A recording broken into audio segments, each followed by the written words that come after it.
Hai Sobat Sport, thank you to everyone for watching this and for all of your support. Mari kita bangun bersama channel ini agar terus berkembang.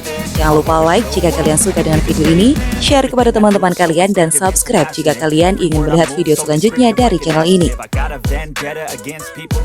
Hasil drawing lengkap babak 64 besar turnamen BWF World Championships 2023 yang termasuk ke dalam salah satu pertandingan Grade 1 BWF Tournament.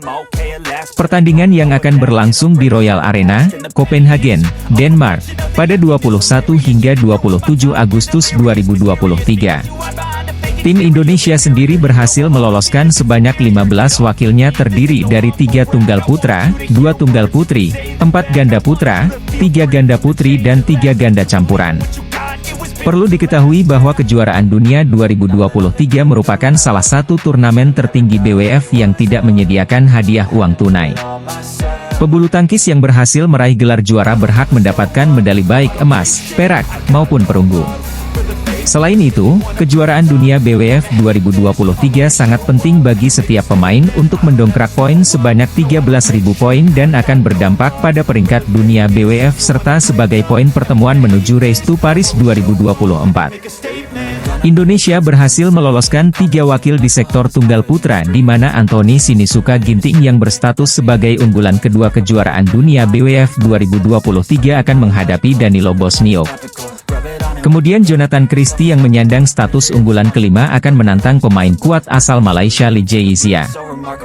Wakil terakhir tunggal putra Chico Aura Dwiwardoyo akan menghadapi wakil Australia Nathan Tang. Selanjutnya dari sektor tunggal putri merah putih juga diwakili 3 Srikandi di mana wakil pertama Gregoria Mariska Tunjung yang berhasil menyandang unggulan ke-8 langsung melaju ke babak kedua. Di babak 16 besar Gregoria diprediksi akan menemui wakil Cina Han Yu. Wakil kedua yakni Putri Kusuma Wardani akan melawan wakil dari Ukraina Polina Burova. Beralih ke sektor unggulan Indonesia di mana 4 pasang ganda putra akan membahu mengatasi lawan-lawannya. Unggulan pertama Fajar Alfian, Muhammad Rian Ardianto mendapatkan bye di babak 64 besar dan langsung melaju ke babak kedua menunggu lawan antara wakil Taipei Li Jiehui, Yang Po-Swan atau wakil Inggris Rory Easton Zacharash. Di babak 16 besar Fajar Prian diprediksi akan bertemu dengan wakil Korea Kang Min Hyuk, Seo Sung Jae. Kemudian pasangan unggulan ke-8 Muhammad Ahsan, Hendra Setiawan juga langsung melaju ke babak kedua karena mendapat bye di babak 64 besar. Lawan berikutnya menunggu antara wakil Italia Giovanni Greco, David Salut atau wakil Peru Jose Guevara, Diego Mini. Di babak 16 besar Ahsan, Hendra memprediksikan wakil Cina He Jiting, Yeo Haodong.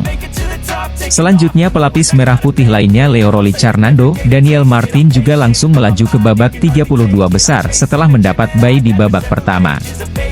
Di babak 16 besar Leo, Daniel diprediksi akan bertemu unggulan kedua asal India Satwik Sairaj Rankireddy, Chirag Shetty. Pasangan terakhir Muhammad Shohibul Fikri, Bagas Maulana sebagai unggulan ke-13 sama halnya dengan 3 pasang lainnya juga langsung melaju ke babak 32 besar. Di babak 16 besar Bagas, Fikri diprediksi akan bertemu dengan wakil Jepang Takuro Hoki, Yugo Kobayashi.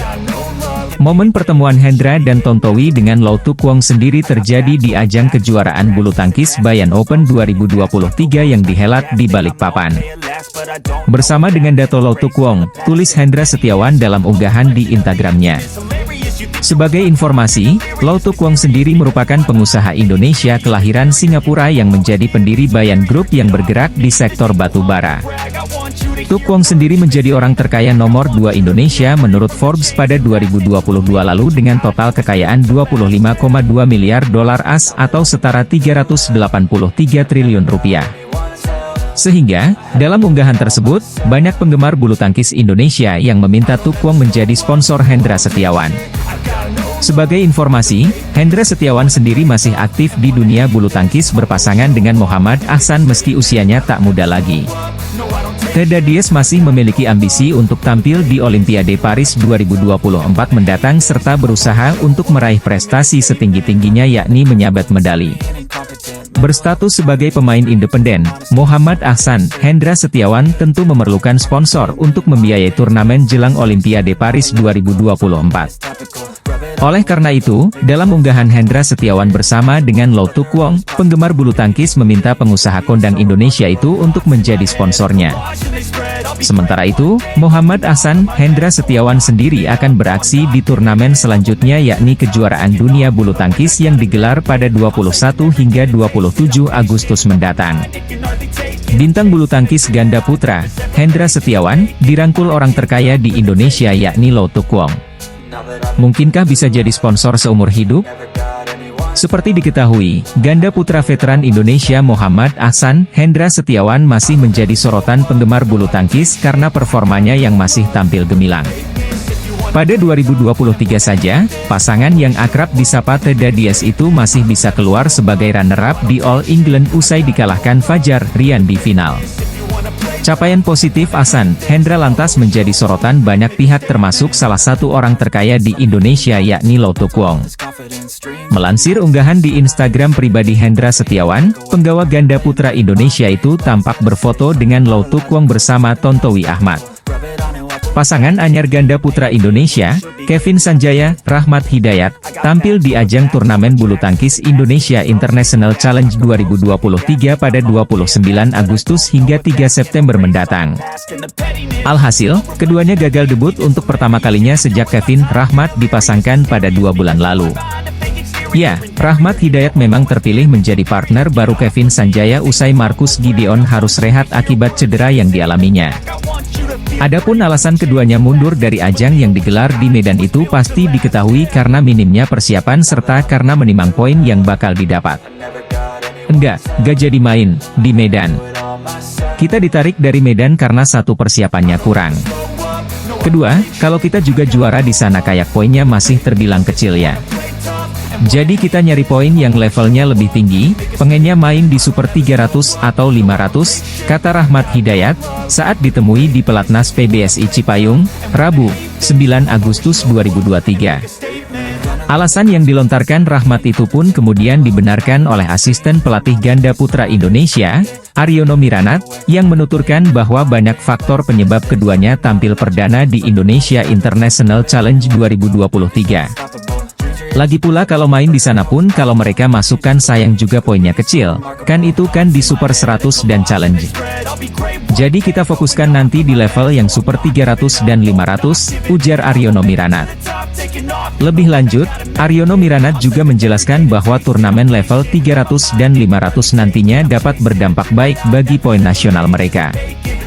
Kenapa Super 300 dan 500? Karena poin nasional mereka kan bisa masuk ke situ. Ya kalau bisa masukkan nanti akan dapat poin juga lebih besar lagi. Jadi nanti diperbaiki untuk yang level 300 dan 500, lanjut Aryono Miranat. Oleh karena itu, dikatakan Aryono Miranat bahwa kemungkinan pasangan anyar berjuluk Keramat itu baru akan debut di 2 turnamen terdekat, yaitu Korea Master Super 300 pada 7 hingga 12 November 2023, dan Japan Master Super 500 pada 14 hingga 19 November 2023. Mungkin kita akan mulai di Korea 300 dan Jepang 500. Kalau cuma satu sayang ntar satu yang berikutnya belum tentu bisa masuk lagi, karena kan nasionalnya gak kepake gitu, kata Aryono Miranat. Berdasarkan pertimbangan notional point tersebut, maka pasangan Kevin Sanjaya, Rahmat Hidayat memang sebaiknya harus selektif memilih 3 turnamen perdana. Oleh karenanya, mundurnya Kevin Rahmat dari gelaran Indonesia International Challenge 2023 dirasa merupakan keputusan yang tepat. Sebab, ajang Indonesia International Challenge berada di level grade 3, sangat disayangkan jika Kevin Rahmat harus memakai notional point di ajang ini. Mengingat Kevin Rahmat berada di top 50, mereka bisa mengikuti turnamen grade 2, mulai dari turnamen BWF level Super 100, Super 300, hingga kualifikasi Super 500. Hong Kong Open akan digelar pada 12 hingga 17 September, sementara Korea Masters 7 hingga 12 November. Terkait perkembangan latihan, Aryono menilai Kevin dan Rahmat sudah bisa saling menyesuaikan pola permainan masing-masing dan hanya butuh peningkatan kecil pada sejumlah aspek.